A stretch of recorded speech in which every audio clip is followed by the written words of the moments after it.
Hello, my friends, and welcome to the Secrets of a Witch podcast with me, Sabrina Scott, where I talk all about life, love, healing, witchcraft, magic, spirituality, tarot, feminine energy, mediumship, and everything in between. And I hope you guys are having a wonderful day, evening, afternoon, whatever time it is that you are listening to this. And of course, I wanted to start off by thanking you for listening to this podcast. I know that there's a lot of different podcasts you can be listening to, audiobooks, YouTube, whatever. So thank you for spending some of your time with me. I really appreciate it. And if you do like this podcast, one thing that really does help is sharing with a friend, leaving a 5-star review or an like thing on YouTube, because this podcast is on YouTube as well. Sharing, upvoting, subscribing, what are all the words? 5 stars, happy reviews, etc., etc., etc. So thank you so much. And if you guys could do that, I would really love it. It helps get the podcast out to more people, which is awesome. So, okay, my friends, today's topic is your energy is precious. And therefore, it's important to be really choosy about who is in your sphere, who is in your circle. And I realize this might be a bit of an unpleasant one, and I know that I'm a little bit more, cutthroat and intentional about this than a lot of people are. And so, take what resonates and leave the rest. You guys don't need to be clones of me, that's for sure. But at least, if you don't adopt what I'm saying, I hope that you at least think about, the choices that you're making, who you are welcoming into your space, who you are welcoming into your life, and all of that, right?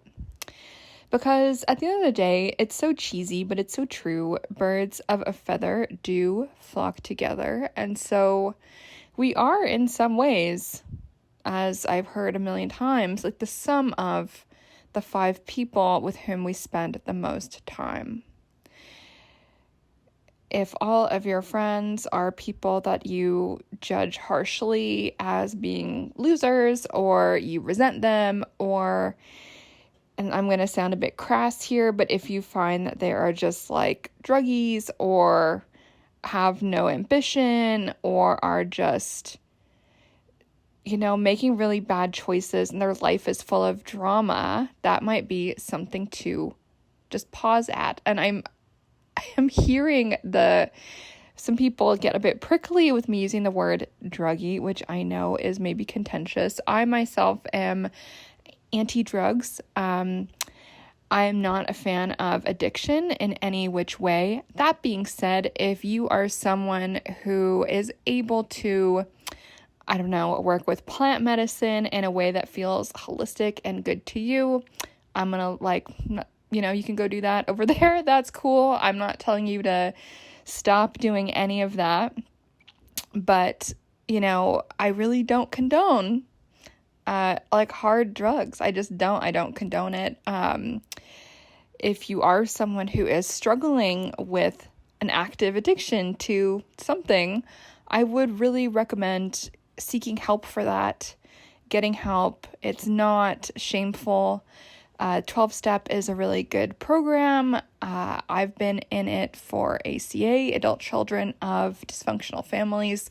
And so I know a bit of how it works, and I really, really do recommend those programs. I know I've heard through the grapevine they don't work for everyone, quote unquote, but it's definitely, I think it does work if you work it, and I know that's one of the common phrases. So let's just get that disclaimer out of the way. Is I really do have compassion for folks who are struggling with their substance abuse. Like, my heart goes out to everyone who is experiencing that or has experienced that. But what I'm trying to say here is, if that, and this is an episode that's not about drugs, so I just wanted to get this little disclaimer out of the way. Like, if that is something that you're struggling with, chances are you probably have other people in your life for whom that is also a struggle. And so if you are hoping to recover, get out of that, those habits, it might be a good idea to distance yourself from people who are also struggling, who you might feel like are pulling you down if they have no intention to recover, right? And I think a similar thing can be said around those people who are just like drama magnets, like those people for whom every single day is a different type of crisis. And you might notice that, damn, every single day for me is a different type of crisis as well. And I think it's just something to notice, right? Like if you've got contempt or judgment for the people in your life, you feel like they're bringing you down, or maybe you're bringing them down, or just like a negativity swirl, I think it's a really good idea just to take that friendship audit. You know what I mean? And maybe it's something that is as serious as addiction or drug abuse or something like that. Maybe it is just like emotionally exhausting friend group drama. Maybe that person or some of your friends have just like endless drama. Maybe everything is everyone else's fault and there's just hubbub everywhere. Whatever it happens to be, whether it's something as serious as that or whether it's something that is maybe a little bit more subtle, like the people in your friend group not being happy for you when you have success, that's something to pay attention to, or the total opposite, which would be when you're struggling, everyone kind of disappears and is nowhere to be found and like won't be a friend in times of need, right? So whichever way you slice it, there's so many different ways to slice it and a lot of different things to be on the lookout for, right? And so I do think it is crucial to do this, like check in with yourself. Like, who are you spending time with? Who is in your life? Whether it's friends, family, right? Sometimes people are in relationship for many years out of obligation or these social ties that we feel like we can't get out of or we can't opt out of. And there are some people who it might be better for us to love them from a distance or something like that, where if the person just is abusive, like I've heard this a lot with people's family members, specifically parents, where if the parents are abusive, it might be a better thing to do to say, you know what, I love you, or you don't even have to love them. I know many people who don't, and that's totally reasonable. Just to take that space, whether you communicate it or not, depends on your situation. But just to do a little bit of an audit of, again, who are you talking to most days? Who are you spending time with? And obviously, we don't necessarily have control, or not everyone has control over their coworkers or the team they get assigned to in the workplace. Or if you are a teacher teaching kindergarten, you don't really have control over the students in your classroom. If you're a nurse, you don't really have control over the patients that you see. So to some extent, we can't necessarily control everything, but I'm talking about the time that we make for those intimate relationships, friends, lovers, partners, family, those type of connections, right? Because ideally, our connections should inspire us. They should be nourishing. And obviously, just as we sometimes are going to maybe have a rough day, our friends are sometimes going to need an extra hug or good vibes when they're having a rough day too. It ebbs and flows, and that's totally normal. And I'd like to kind of extend this to what inspired me to talk about this topic today, right? Where I see a lot of women specifically, and I know I've been talking a lot this week about heterosexual relationships, but if you are someone who is queer, who is experiencing a different relationship to gender or a different relationship to your sexuality and the dynamics in which you date, please do try to, read between the lines and apply this to your own life in whatever way you feel like it fits, if you feel like it does, or maybe this will just help you understand other people a little bit better as you observe them, whether it's friends or just community members or whatever. I see a lot of straight women or women who date men specifically spending time with people who just suck and who treat them like crap. And obviously, everyone's going to have their down moments, and, we can't expect everyone around us to drop everything and to drop a hat to, come and, attend to our every mood. That being said, I've said this a lot this week, but I do feel like the standards are to some degree in hell. And it makes me very sad because I see a lot of really amazing, wonderful women, beautiful, smart, interesting, curious, spunky, kind, like genuine good people, right? Such good people. There's so many amazing women in this world. So many. And so many of you guys are in my sphere, whether as, students or clients or whatever. And again, I'm like not taking what I'm saying right now as an inspiration for everything I'm saying right now is just observations from my personal life and just like humans in general. So this is not inspired by any particular client or student or anything like that. I'm just saying a lot of fucking women are awesome. And I just adore like everyone I work with, honestly. Everyone, like I'm just amazed every day how fucking cool the women I work with are. So I'll just say that.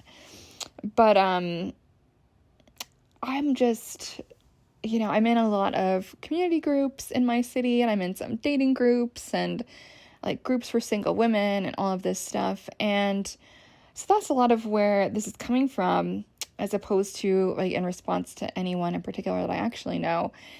But I've just seen a lot of women accept crumbs from people, right? And I guess I've talked about that in a few episodes this week in different ways.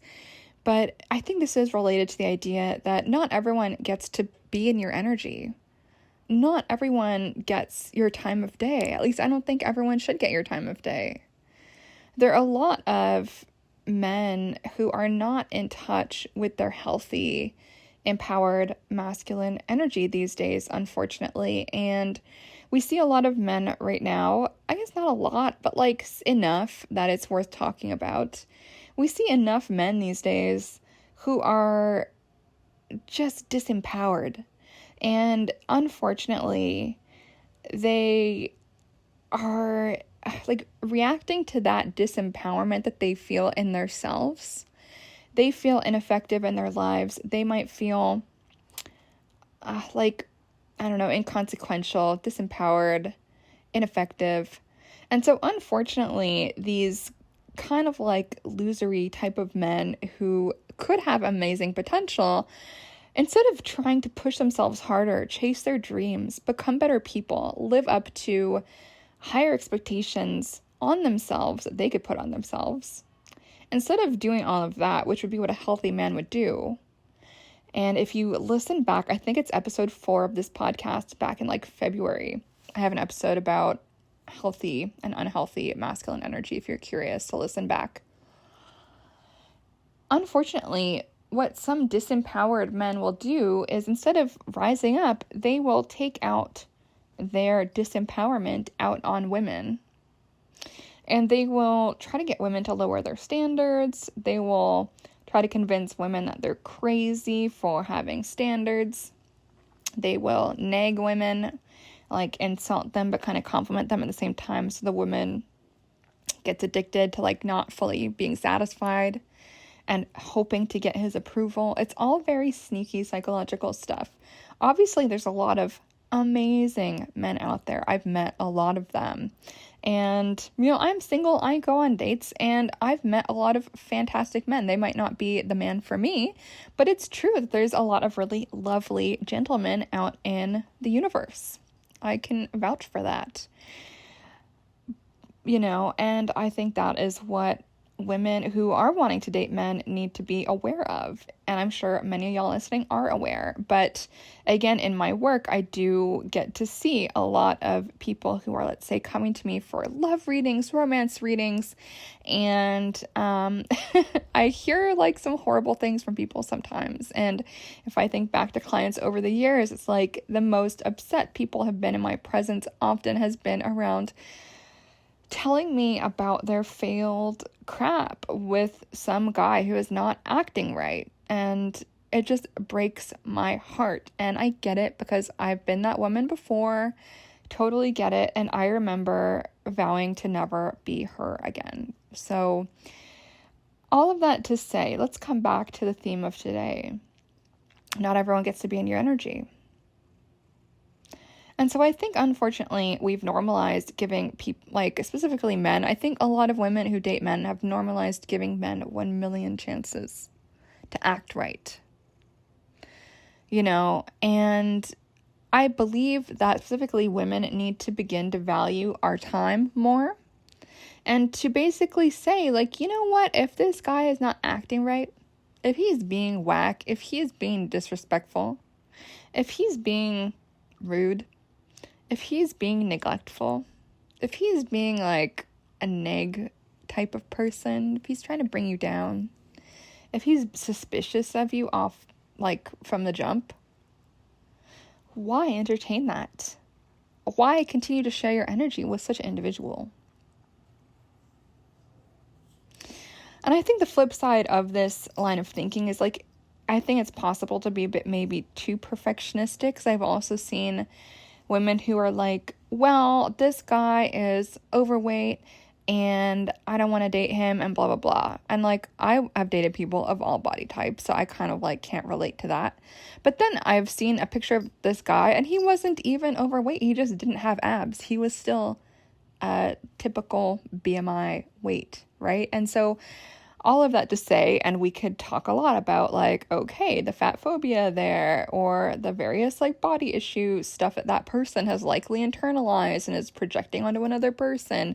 We could deconstruct that. But the reason I'm bringing this example up is I think sometimes people can have these intimacy fears where they nitpick people over, or in this case, nitpick men over things that is like a bit silly. You know, like, who cares if a person is overweight? They can still be sexy. They can still be attractive. They can still be a really wonderful partner. That's my opinion. And so whether someone is nitpicking about whether someone has abs or not, or nitpicking on, you know, whatever, fill in the blank, that is a very different thing than what I'm talking about. I think the nitpicking can come from intimacy fears, and I think that'll probably be another podcast episode.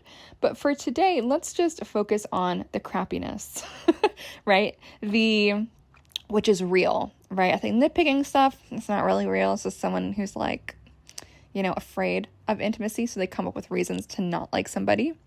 You know, I think that's the flip side. Sometimes when we're too loosey-goosey about who we see, sometimes we overcompensate and we'll then just be the pickiest woman on the planet about stupid stuff that doesn't really matter. So I want to just acknowledge that. But what I am talking about is not the nitpickiness over stupid shit. It's noticing the breadcrumbing, which is real. Noticing this person is not attentive to you. Noticing the lack of what you want. Yet a lot of women stay, whether that's in an actual relationship, a marriage, or whether that's just like dating here and there in the situationship example I gave in a previous episode.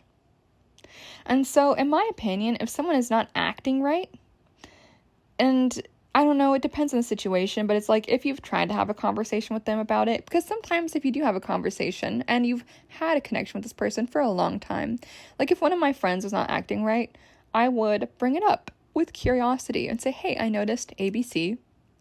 It made me feel XYZ, or I felt in response to that XYZ. I don't really like to say anything made me feel anything. I would rather phrase it as I felt this in response to that. It's a little bit more taking ownership of my responses and my reactions based on where I'm at in my healing journey.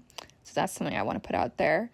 But, you know, I would bring that up to, let's say, a long-term friend if them acting a bit, you know, whatever, was very out of character. And I know that that's not who they typically are. So I would be like, okay, something is maybe wrong and they're maybe upset about something that I don't know about, etc. But if this is, let's say, a gentleman that you've known for like 2 months, you know, and he's already acting like crap, you don't owe that person anything. And what I would do in that situation is to become scarce. I would. Peace out. Probably without much of a word. Especially at the beginning of a connection. And I think sometimes, unfortunately, a lot of women end up in these connections where it starts off so good, the potential looks so sexy, and the person looks so good on paper, but like then, you know, the person is becoming like breadcrumby and dismissive and just not vibey, you know, and we can interpret that in whatever way you want to. But you just don't feel satisfied. You don't feel appreciated. You don't feel seen. You don't feel heard. You don't feel like warm and fuzzy. you feel like, oh, like not satisfied, you know? And so I think with those situations, and again, I'm not saying this is necessarily an abusive situation. It probably often isn't. It can just be a bit neglectful and emotionally unsatisfying. And so you are allowed to say, you know what, like this is really not something I'm available for. I'm not available to have this type of person in my sphere. And I don't really believe that a person who is behaving in this kind of way deserves to be like sharing space with me, period. And, you know, sometimes it's just an intuitive hit that you're going to get. And sometimes you can cut down on your decision fatigue by making a list of qualities that you really appreciate in people. I think I've talked about this before, but one thing that's really big for me is curiosity. If someone's mad at me, are they coming at me with curiosity, or are they coming at me with like statements and accusations? You know, that's one thing that's really important to me. And so you're going to have your own list of stuff that's important. You know, for me, another one is like actually being curious about who I am as a person. This is kind of silly, but there's one person I went on like maybe 4 dates with a few months ago. And at one point I was like, so what do you like about me? And literally all this person had to say was, well, you like sports and going out to eat. And I was just like, what? Like, it was the most shocking answer I've ever heard, especially, and like, I was kind of just like, okay. And I actually haven't seen the person since because, like, obviously. And so the person is a lovely person, genuine, kind, generous, nice person, like very, very consistent and reliable, lovely. But, you know, this is what I'm trying to say, whereas it doesn't have to be that like, oh my God, the person is abusive. This guy was absolutely fantastic in a lot of ways. But that, I felt so unseen, you know, like I didn't feel like he actually saw me for who I am, if that is his main reason for liking me, is that I like food and also going to sports games. Like, what? And so that just left me feeling very alone in the presence of this person who objectively is a great person. But that's just not my vision for how I want to feel in someone's gaze, you know? And so I think it's possible to want more for ourselves, right? To want to be seen for who we are, you know? Because like other people have had way more to say, knowing me for way less time. And those of you guys who have seen me on YouTube, maybe you're in my courses, maybe I've read cards for you, maybe I've coached you, maybe you've read my books. Y'all who know me know that like I have a lot more value as a person, like even just my personality, you know, than just, okay, this girl likes to eat and watch sports. You know, it's just like, what? Like those are the least interesting things about me, right? And so I had to withdraw my energy from this person who objectively, again, was great in a lot of ways. And so I think this is something that's important to consider, right? Because I think sometimes one thing women will do is like, oh, he's a great guy, you know, so I should stay, or I should give him 10 more chances, even though I don't feel like he really gets me. You know, and sometimes it's just not a fit, and that's okay. Sometimes the guy is a dick. Sometimes the guy is a total asshole. Sometimes the guy is a bit like hot and cold. Sometimes the guy is lovely, but it just, you don't feel understood. You don't feel recognized for who you are. And whichever one it is, it's all just things to learn from and things to move differently now that you know, now that you've noticed that, you know?